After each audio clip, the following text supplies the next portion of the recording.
this offseason, not just theirs, but the NFL's worst in modern history? I think it's one of the worst, if not the worst, offseason I've seen in modern history from a team. And you know, it's more emotional than anything else because it's not like, you know, I grabbed on my computer, Max, and looked in the history and let's say, oh, give me the bad off seasons by team. No, you're listening to a Steelers fan that has watched this situation disintegrate before my very end. Not deteriorate, disintegrate. Remember that the Steelers started off the season 7-2-1.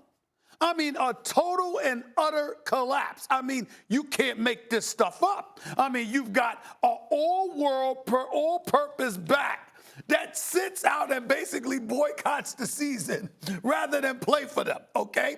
You got a quarterback that's going on local radio weekly, just calling cats out, okay? You've got people who are sensitive to those comments and speaking out about it. Oh, by the way, that was all after Antonio Brown was on video taping the coach a year earlier when the coach said, no, to stay on social media. And he's on those social media showing how the coach is saying stay on social media. And then this guy decides that he's going to skip out on the last game of the season. Stories going about, well, coach told me, you know, you go home. You know what I'm saying? All of this other stuff is going back and forth. We got the general manager saying 52 kids, and the one grown-up is supposed to be Ben Roethlisberger, who half the squad doesn't view that way, okay, and believes gets entirely too much preferential treatment. We got a coach that's won 65% of his games, okay, that people have been contemplating should be fired. I don't feel that way. I think that's absolutely ridiculous.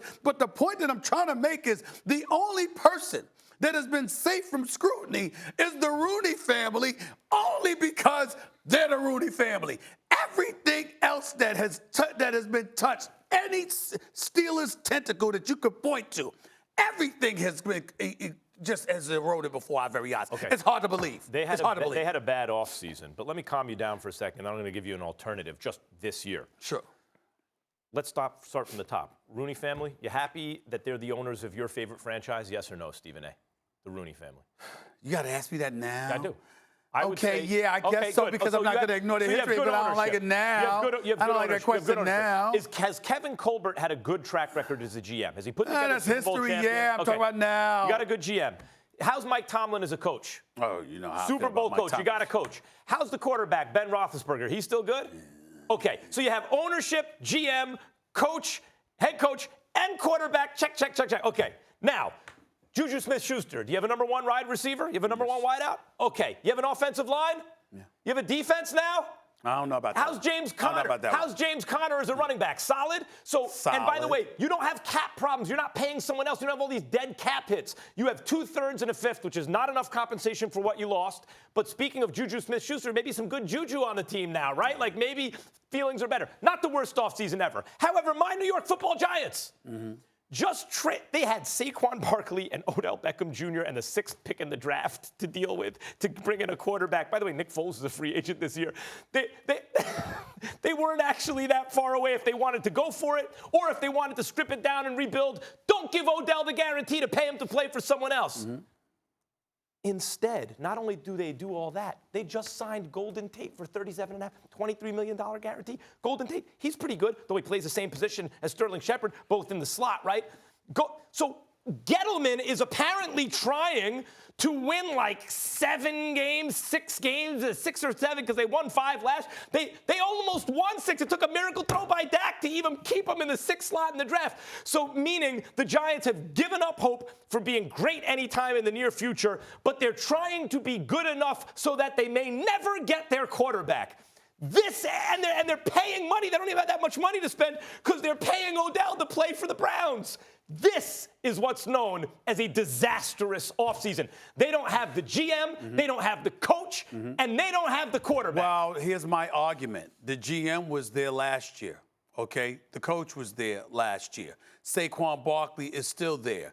Eli Manning was there and has been there for more than a decade. In other words, the specific question is this particular offseason. To me, you're speaking about a problem far more invasive, and I get all of that, but there are problems that primarily existed before this offseason even arrived. Now, Odell Beckham Jr. just got traded. I understand that. But Kellerman was a problem before this offseason. They've had a bevy of problems before this offseason. We were talking about the Steelers. Time out. I got that. But my point to you is we're talking about this offseason.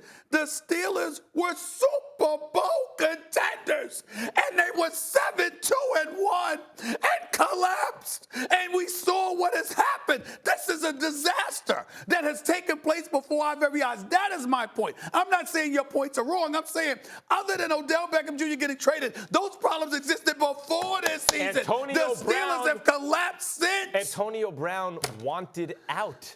Odell wasn't destroying everything in his sight to get Antonio out. Brown didn't want out before last season. Yeah, but then he wanted out. But then he wanted out. Exactly. I'm talking about now. I'm talking about what's happened. The Giants had the most talented. And Odell Beckham Jr. actually did go one out. He actually did one out. He just couldn't say so. Wide out in his prime I've ever seen with the most talented running back, locked up for years, and they shipped him off. Stop telling me to wrap this segment, producers. I don't. You understand what's happening right now? You two are having my favorite debate in the history of First Take. I don't want to talk. Can we extend it? Whose franchise is a bigger disaster, the Giants or the Steelers? I have come on this set for year upon year, and I have been told one line to my deathbed over and over.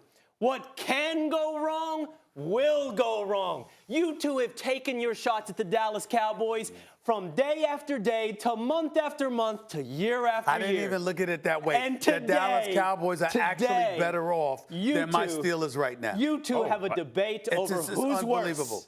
Who is a bigger disaster? Let's go 10 more minutes. A pox on your Cowboys house, Will Kane.